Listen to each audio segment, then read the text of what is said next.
안녕하세요. 속보TV입니다. 오늘은 중국의 의료물품 불량률이 치솟자 선불금을 내면서까지 한국으로 급선회한 각국 상황과 이런 한국의 기술을 노리는 해킹 사례 증가와 중국 업체의 노골적인 인력 스카우트, 그리고 한국 정부의 대응 방안에 대한 내용을 다뤄보겠습니다. 한국에서 만든 진단키트가 까다롭기로 소문난 미 식품의약국의 긴급 사용 승인을 최근 잇따라 따내면서 세계 각국으로부터 주문이 밀려들고 있습니다. 한국의 업체들이 주문이 밀려 불가능하다고 각 국가에 설명해도 일단 선불금을 지급하고 무한정 기다리고 있는 것입니다. 중국산 의료물품들이 전 세계 곳곳에서 불량률이 현저히 높아지자 양보단 질을 택해 다시 한국으로 급선회한 것입니다.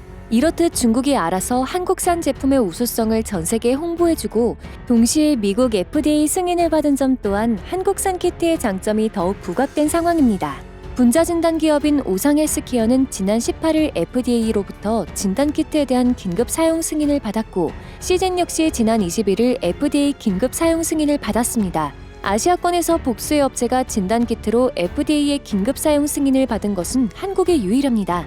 FDA의 승인 절차는 까다롭기로 유명한데요. 오상헬스케어 본부장은 진단키트 기술 자료를 제출하자 FDA가 곧바로 로우 데이터를 요구했다며 까칠할 정도로 로우 데이터 수준에서 재검토하고 이것을 승인 내주기 전까지 반복했다고 전했습니다. A가 B다라고 하면 그 근거를 하나하나 요구했고 심지어 영어 문법까지 들여다봤다고 전하며 까다로운 FDA의 승인 절차를 설명했습니다.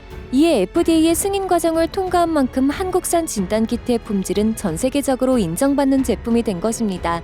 승인을 받은 기업은 물론 승인을 신청 중인 기업까지 한국산 진단키트라면 들여오고 싶다는 주문이 세계 각국으로부터 쏟아지고 있는 것으로 오상헬스케어의 경우 현재 30여 개국에 진단키트를 수출 중에 있으며 특히 이탈리아에는 매주 10에서 20만의 분량을 수출하고 있습니다. 시젠은 한 달에 1천만의 분량을 생산하고 있는데 해외 주문에 대응하기 위해 생산량을 2배로 늘릴 정도입니다. 한 생산업체 관계자는 전 세계 모든 수입상들이 주문 문의를 해오고 있다. 우리가 주문을 가려내야 할 정도인데 선불금을 지급해준다는 조건이 지금 상황에선 큰 메리트로 적용되지 못할 정도라고 언급했습니다. 즉 단시간 내에 그 효능을 입증할 만한 대체재와 생산 설비를 찾지 못해 한국산이라는 브랜드의 인기가 시간이 지날수록 더욱 높아지고 있는 것입니다. 또한 계약 금액이 10억 원 정도는 이제 흔해졌고 몇십만의 분량 수출도 의미가 없을 정도라고 말했습니다. 다른 업체 관계자 역시 한 달치 계약 물량이 이미 차 있는 상태라며 유럽은 물론 미국, 중동, 아프리카, 남미 등에서도 주문이 와서 일일이 응대를 못할 정도라고 현 상황을 설명했습니다.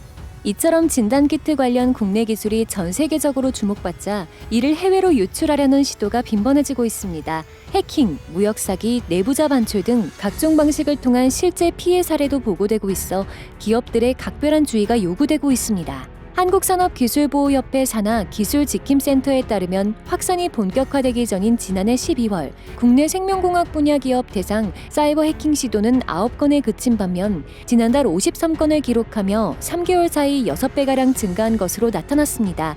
중국의 노골적인 인력 빼가기도 횡행하고 있습니다. 기존 연봉의 3, 4배를 제시하며 기술과 인력을 빼돌리려는 시도가 곳곳에서 발생하고 있는 것입니다.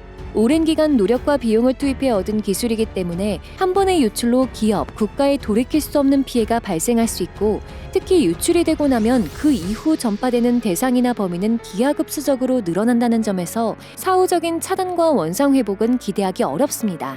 이 때문에 기업들로서는 사전에 유출 사고가 발생하지 않도록 보안에 신경을 기울이고 만에 하나 사고가 발생했을 경우를 대비해 어떤 조치를 취해야 하는지 숙지할 필요가 있는 상황입니다. 이에 정부는 이달 초 바이오 생명공학 관련 기술 유출에 선제 대응하기 위해 민관합동 태스크포스를 출범시켰습니다. TF에는 국정원 산업기밀보호센터, 과학기술정보통신부, 산업통상자원부, 보건복지부, 중소벤처기업부, 특허청 등 정부 부처와 산업기술보호협회, 한국인터넷진흥원, 한국바이오협회 등이 참여했으며 민관합동 TF는 최근 기술 유출 무역사기 방지 가이드라인을 만들어 배포했습니다. 가이드라인은 제3자가 회사 임직원을 속여 정보를 빼돌린 경우, 정보를 제공하던 협력업체와의 관계가 종료된 경우, 회사의 전 현직 직원이 내부 정보를 유출한 경우 등으로 나눠 주요 사고 사례와 대응 방안에 대해 소개하고 있습니다. 정보보호를 위해 필수인 비밀유지 서약서나 퇴사자용 영업비밀 보호 서약서 등의 문서 양식도 담았습니다. 가이드라인은 평소 회사에서 생성된 자료는 영업비밀 분류 절차를 거쳐 대위비 자료는 접근을 통제시키라고 권고하고 있습니다.